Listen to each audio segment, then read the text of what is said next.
Hello friends, today we will learn about our new region, neuroanatomy. In your general anatomy lecture, you have learned that nervous system is divided into two parts, central nervous system and peripheral nervous system. Central nervous system consists of two parts, brain and spinal cord.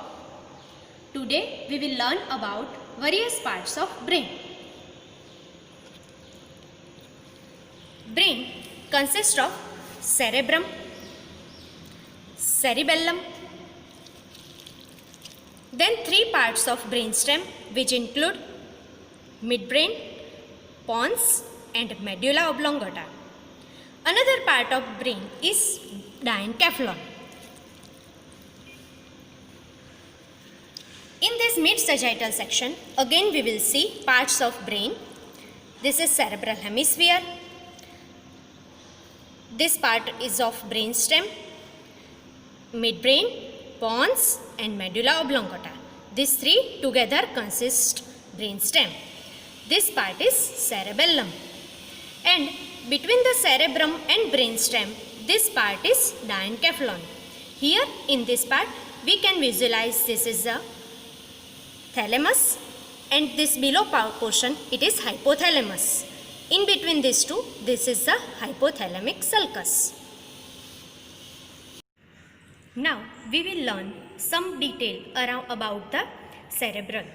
Cerebrum consists of the two cerebral hemisphere. This is right and this is left cerebral hemisphere. They are separated by the median longitudinal fissure. This is the median longitudinal fissure. This fissure, it is incomplete because in this floor lies the largest commissural band, that is corpus callosum. This is corpus callosum.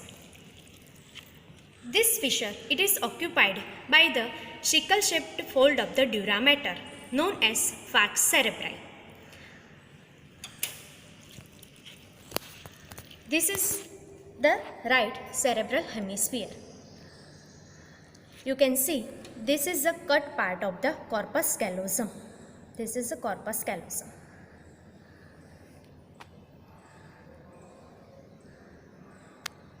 Now we will learn about the external feature of cerebral hemisphere. Each cerebral hemisphere has three poles: frontal pole, occipital pole and temporal pole. Frontal pole, it is rounded as compared to occipital pole. Occipital pole, it is pointed, and this is the temporal pole. Now we will learn about the surfaces. This is the superolateral surface, this is the medial surface, and this one is the inferior surface. First of all, superolateral surface. Superolateral surface, it is directed upward and laterally, it is convex. Medial surface, it is flat and it is vertically oriented. Inferior surface, it is irregular. It is divided by the stem of lateral sulcus into two parts.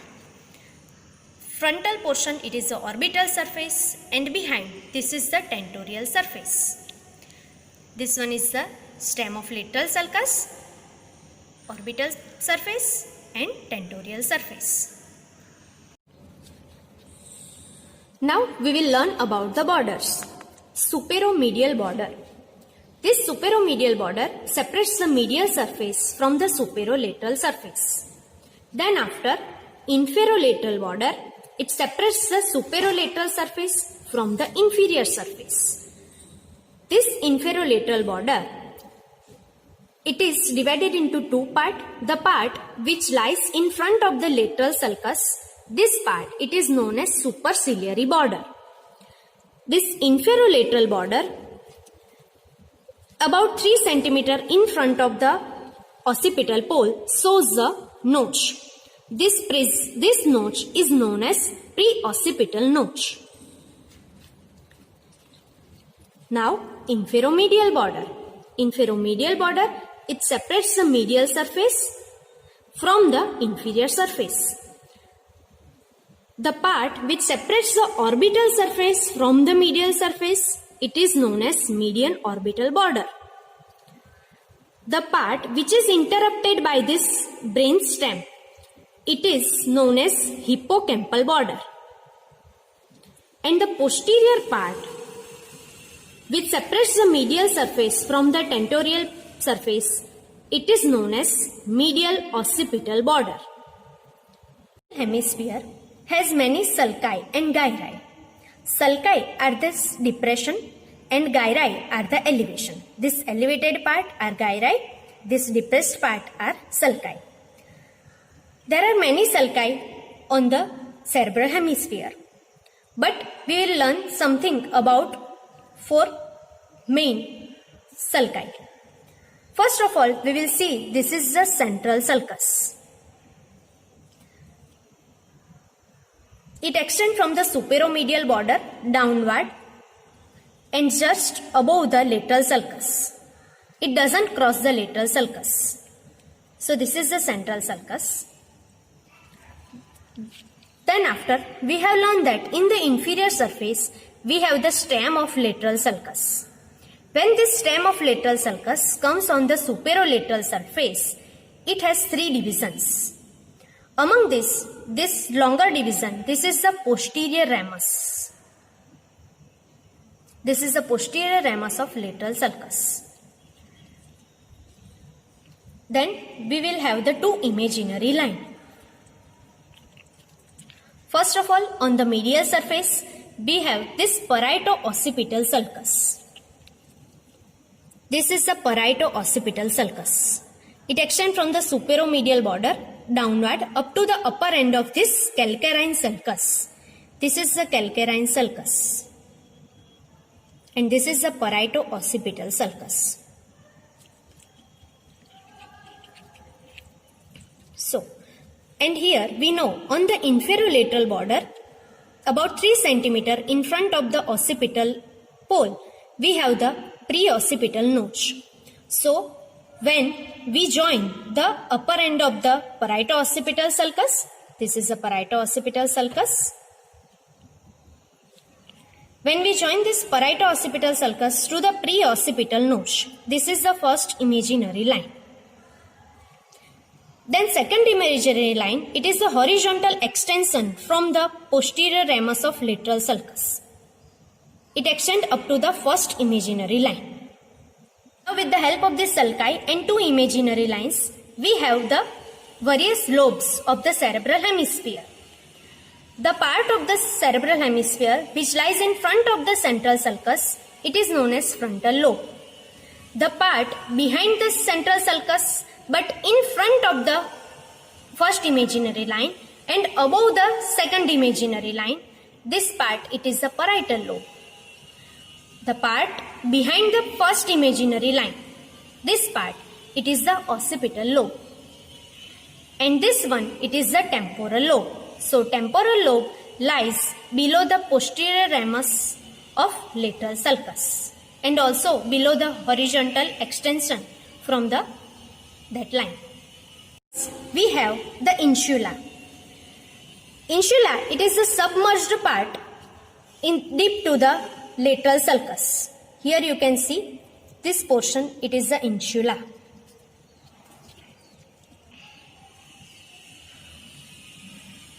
Now we will learn about the ventricular system. The cavity of cerebral hemisphere, it is the lateral ventricle. There are 2 lateral ventricles, one in each cerebral hemisphere. This lateral ventricle, it is communicating with the third ventricle via the interventricular foramen of Monro. This third ventricle, it is the cavity of diencephalon. It lies between the 2 thalami. Third ventricle communicated with the cerebral aqueduct. It is a smaller canal in the midbrain. This cerebral aqueduct, it is communicating with the 4th ventricle. This 4th ventricle, it is the tent-shaped cavity. It lies between the pons and medulla ventrali and cerebellum dorsali. Now, in the base of the brain, first we will learn about the interpeduncular fossa. It is bounded anteriorly by the optic chiasma anterolaterally by the optic tract, posterolaterally by the crus cerebri of midbrain, and posteriorly by the upper border of the pons. In the floor of the fossa, we can see there is a elevation of the gray matter. This is known as tuber cinereum. It is attached with the infundibular stalk via which is attached to the hypophysis cerebri. Behind the tuber cinereum, there are two elevations. These two elevations, they are known as mammillary bodies. Behind mammillary bodies, posterior perforated substance is there. It is perforated by the central branches of the posterior cerebral artery. Now we will learn about the superficial attachment of the cranial nerves. There are 12 pair of cranial nerves. Among these, first two, olfactory and optic nerve, they are attached to the forebrain. Rest of the other nerves are attached to the brain stem. This is olfactory bulb and olfactory tract. There are 20 olfactory nerves on each side. They passes through the cribriform plate of ethmoid bone and reaches to the olfactory bulb and attached to the olfactory bulb. But when we remove the brain, these delicate olfactory nerves are destroyed. So here we can't see the olfactory nerves. This is the optic nerve. It is the optic chiasma and optic tract. Then after third and fourth cranial nerve, they are attached to the midbrain. Third cranial nerve, this is the oculomotor nerve. It emerges from the medial aspect of the crus cerebri. It arises from the sulcus just medial to the crus cerebri. This is the oculomotor nerve. Fourth cranial nerve, it is the trochlear nerve. It is the only nerve which emerges from the dorsal aspect of the brainstem. It arises from the dorsal aspect of the midbrain, then wind around the lateral aspect of the crus cerebri and come on the ventral aspect. Here we can't see the trochlear nerve. Then after fifth cranial nerve. Fifth cranial nerve, it is the trigeminal nerve. Here you can see this is a thick trigeminal nerve. It's attached at the junction of the pons with the middle cerebellar peduncle. This is the fifth cranial nerve, trigeminal nerve. Now sixth cranial nerve, that is the abducent nerve. It emerges from the junction between the pyramid and pons. Sixth cranial nerve, abducent nerve, emerges from the here. Then after seventh cranial nerve, that is the facial nerve, emerges from the junction between the olive and pons. So here. And then after eighth cranial nerve, that is the vestibulocochlear nerve. Here you can see this is the vestibulocochlear nerve. It emerges from the cerebellopontine angle. Then after remaining 9th to 12th cranial nerve, they emerges from the medulla oblongata. Now rest of the cranial nerve, those are from the 9th to 12th cranial nerve, they emerges out from the medulla oblongata. First we will learn something about the ventral aspect of the medulla oblongata. On the ventral aspect, there is the anterior median sulcus. Lateral to it, this is the elevation. This elevation, it is the pyramid. These are both the pyramid. Lateral to pyramid, this elevation, it is the olive. The sulcus between olive and pyramid, it is the anterolateral sulcus.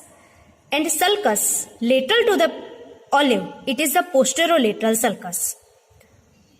Lateral to the posterolateral sulcus, this part, it is the inferior cerebellar peduncle.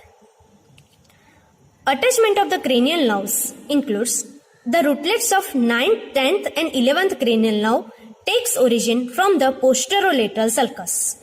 It is also known as post-olivary sulcus. And rootlets of 12th cranial nerve, that is the hypoglossal nerve, it takes origin from the sulcus between the pyramid and olive. It is also known as pre-olivary sulcus or anterolateral sulcus.